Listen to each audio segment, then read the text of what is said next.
வணக்கம். இந்திய நிதி செய்திகள் 25 ஜூலை காலை 6 மணி செய்தி அலைவரிசைக்கு வரவேற்கிறோம். இந்த செய்தி அலைவரிசையை உங்களுக்கு வழங்குவது ட்ரெஷர். இந்திய மற்றும் உலக சந்தைகளின் தாஜா செய்திகளுக்காக எங்களுடன் இருங்கள். சென்செக்ஸ் 76,391.39 PTS உயர்ந்தது. நிஃப்டி 50 இன்று 23,869.60 ஆக உள்ளது. உயர்ந்தது. NSE-யின் முன்னணி 50 நிறுவனங்களை கண்காணிக்கிறது. சென்செக்ஸ் 76,391 புள்ளிகளுடன் முடிவடைந்ததால் இந்திய சந்தைகள் மாற்றமின்றி நிறைவடைந்தன. பிஎஸ்சி சென்செக்ஸ் 76,391.39 புள்ளிகளாகவும் NSE நிஃப்டி 50 குறியீடு 0.43 விழுக்காடு சரிந்து 23,767.45 புள்ளிகளாகவும் நிறைவடைந்தன. உலகளாவிய காரணிகள் மற்றும் உள்நாட்டு நிறுவனங்களின் வருவாய் முடிவுகளுக்கு மத்தியில் முதலீட்டாளர்கள் எச்சரிக்கையுடன் இருந்தனர். ஸ்ரீராம் ஃபைனான்ஸ் முதல் காலாண்டு நிகர லாபம் 60% உயர்ந்து 3,444 கோடியானது. ஸ்ரீராம் ஃபைனான்ஸ் நிறுவனம் தனது முதல் காலாண்டு நிகர லாபத்தில் 60 விழுக்காடு வளர்ச்சியை பதிவு செய்து 3,444 கோடியை எட்டியுள்ளது. அதன் முக்கிய கடன் வழங்கும் வணிகத்தில் ஏற்பட்ட வலுவான செயல்பாடே இந்த வளர்ச்சிக்கு காரணமாகும். ஃப்ராக்டல் அனலிட்டிக்ஸ் முதல் காலாண்டு நிகர லாபம் இரட்டிப்பாகி 74.20 கோடியை எட்டியது. ஃப்ராக்டல் அனலிட்டிக்ஸ் நிறுவனம் தனது முதல் காலாண்டு நிகர லாபத்தில் கிட்டத்தட்ட 2 மடங்கு வளர்ச்சியை பதிவு செய்து 74.20 கோடியை எட்டியுள்ளது. அதன் பகுப்பாய்வு மற்றும் AI சேவைகளுக்கான வலுவான தேவையை நிறுவனம் கண்டுள்ளது. ஜூலையில் இந்தியாவின் தனியார் துறை வளர்ச்சி 4 ஆண்டுகளில் இல்லாத அளவுக்கு குறைந்தது. HSBC ஃபிளாஷ் இந்தியா PMI தரவுகளின்படி இந்தியாவின் தனியார் துறை வளர்ச்சி 4 ஆண்டுகளில் இல்லாத அளவுக்கு குறைந்துள்ளது. இந்த மந்தநிலைக்கு முக்கியமாக சேவைத் துறையில் ஏற்பட்ட பலவீனமே காரணமாகும்.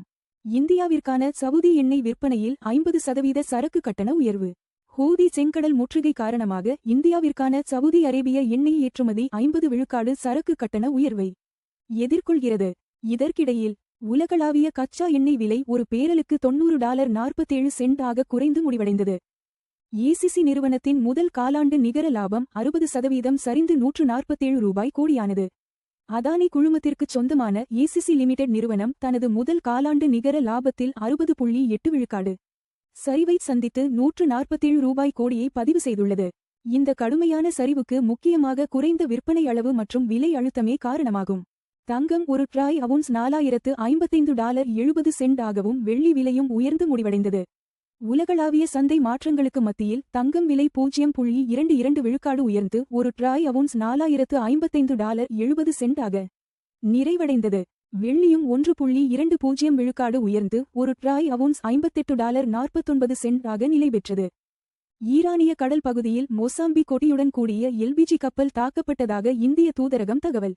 ஈரானிய கடல் பகுதியில் மொசாம்பிக் நாட்டின் கொடியுடன் சென்ற LPG கப்பல் தாக்கப்பட்டதாக இந்திய தூதரகம் தெரிவித்துள்ளது. இந்த சம்பவம் இப்பகுதியில் உள்ள கப்பல் போக்குவரத்து பாதைகளின் பாதுகாப்பு கவலைகளை அதிகரித்துள்ளது. லாபம் பாதியாக குறைந்த போதிலும் வர்த்தகர்களுக்கு $5.90 பில்லியன் வழங்கிய விட்டோல் கமாடிட்டி வர்த்தக நிறுவனமான விட்டோல் குரூப் 2025ஆம் ஆண்டில் தனது நிர்வாகிகள் மற்றும் வர்த்தகர்களுக்கு $5.90 பில்லியன் தொகையை வழங்கியுள்ளது. நிறுவனத்தின் ஆண்டு லாபம் பாதியாக குறைந்த போதிலும் இந்த மிகப்பெரிய தொகை வழங்கப்பட்டுள்ளது. AI செலவின கவலைகளால் அமெரிக்க பங்குகள் கலவையாக முடிந்த நிலையில் நாஸ்டாக் சரிந்தது.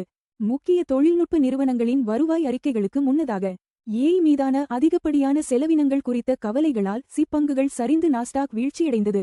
இதனால் அமெரிக்க சந்தைகள் கலவையான முடிவை எட்டின. FD வட்டி விகிதங்கள் $3 கோடிக்கு கீழ். கோட்டக் மஹிந்திரா பேங்க் 7.30 விழுக்காடு. பேங்க் ஆஃப் பரோடா 7.15 விழுக்காடு. பஞ்சாப் நேஷனல் பேங்க் 7.10 விழுக்காடு. HDFC பேங்க் 6.60 விழுக்காடு. தங்கம் $4,055.70 0.22 விழுக்காடு ஒரு ட்ராய் அவுன்ஸுக்கு தோராயமாக சமம் 1,25,895 ஒரு 10 கிராம். தங்கம் விலை 0.22 விழுக்காடு உயர்ந்தது. முந்தைய முடிவு $4,046.60 இலிருந்து. தங்கம் விலைகள் உலக தேவை, டாலர் வலிமை மற்றும் பணவீக்க எதிர்பார்ப்புகளை பிரதிபலிக்கின்றன. வெள்ளி $58.49 1.20 விழுக்காடு ஒரு ட்ராய் அவுன்ஸுக்கு தோராயமாக சமம் $1,816 ஒரு 10 கிராம். வெள்ளி விலை 1.20 விழுக்காடு உயர்ந்தது. முந்தைய முடிவு $57.80 இலிருந்து. வெள்ளி விலைகள் தொழில்துறை தேவை, சூரிய ஆற்றல் மற்றும் மத்திய வங்கி கொள்கைகளுடன் தொடர்புடையவை. WTI கச்சா எண்ணெய் $90.47 1.87 விழுக்காடு ஒரு பேரலுக்கு வர்த்தகமாகிறது. எண்ணெய் விலை 1.87 விழுக்காடு குறைந்தது. முந்தைய முடிவு $92.19 இலிருந்து. கச்சா எண்ணெய் விலைகள் இந்தியாவின் எரிபொருள் செலவு மற்றும் பணவீக்கத்தை கணிசமாக பாதிக்கின்றன. $55.0.01 விழுக்காடில் இந்திய ரூபாயுடன் வர்த்தகமாகிறது. ஒரு பைசா விழுக்காடு வலுவானது. முந்தைய முடிவு $96.56 இலிருந்து. பலவீனமான ரூபாய் இறக்குமதி செலவுகளை அதிகரிக்கிறது. ஆனால் ஐடி மற்றும் மருந்து ஏற்றுமதியாளர்களுக்கு பயனளிக்கிறது. எல்பிஜி சிலிண்டர் விலைகள் முக்கிய நகரங்கள்.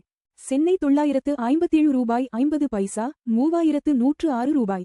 பெங்களூரு $944.50, $3021. ஹைதராபாத் $994, $3191. ஆந்திர பிரதேசம் $966.50, $3128. இந்திய நிதி செய்திகளை பார்த்ததற்கு நன்றி. தினமும் காலை மற்றும் மாலை 6 மணிக்கு எங்கள் செய்திகளை பார்த்துக் கொண்டே இருங்கள். லைக், ஷேர் மற்றும் சப்ஸ்கிரைப் செய்யுங்கள்.